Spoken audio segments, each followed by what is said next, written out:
Sainte-Marie, une école pas comme les autres. Et François Poncelet y est pour quelque chose. Cet ancien étudiant de l'université de Namur est en effet le cofondateur de l'ASBL École et Surdité.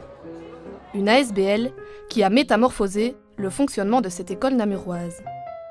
Créée début des années 2000, École et Surdité est née de la volonté de François Poncelet et de son épouse de trouver une scolarisation adéquate à Gilles, leur fils sourd.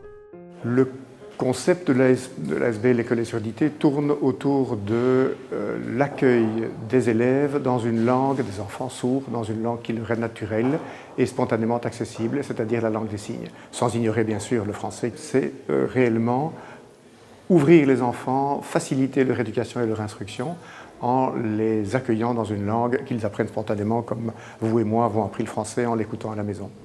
En dehors de son dévouement pour l'ASBL qu'il a créée, François Poncelet a toujours eu pour vocation le droit, dans le but de devenir avocat.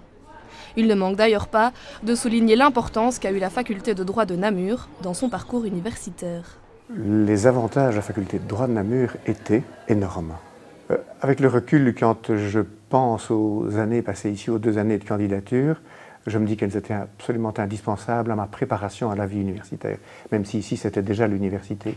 Je pense que j'ai vécu une excellente transition entre les humanités et l'université. Ce que j'ai vécu à l'université ici était très humain, très proche de l'étudiant. On apprenait certaines matières, on approfondissait certaines matières en petits groupes.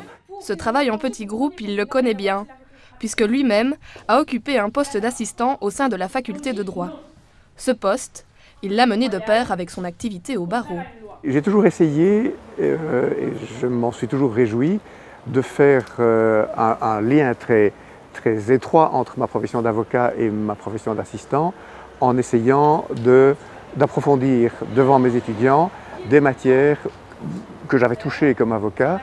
J'ai l'impression que ça leur a apporté quelque chose et qu'à moi, ça a apporté une vision théorique de mon métier d'avocat qui était loin d'être négligeable. Sa profession d'avocat, dont le domaine de prédilection était le droit commercial, il l'a exercée pendant près de 40 ans, et on a une vision bien différente de celle du grand public. Mon travail au barreau ne correspondait pas réellement à ce que le grand public connaît de l'avocat, effet de toge, grandes audiences, avec caméra de télévision. J'étais plutôt un avocat de conseil, un avocat de bureau, même si j'ai évidemment plaidé avec beaucoup de plaisir, parce que c'est un art que j'aimais beaucoup malgré tout.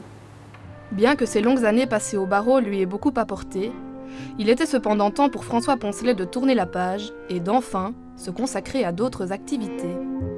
Les combats qu'il menait au barreau ont aujourd'hui laissé place à la lutte quotidienne qu'il mène au sein de l'ASBL École et Surdité. Les enjeux y sont importants et les difficultés bien présentes. École et Surdité rencontre beaucoup de difficultés, vous les énumérez serait difficile. Dans le désordre des difficultés financières d'abord, ce projet n'existe nulle part ailleurs, donc il ne rentre dans aucun créneau existant. En conséquence, il faut tracer son sillon sur le plan politique pour obtenir une reconnaissance politique et donc administrative et financière, ce qui est un sacré combat.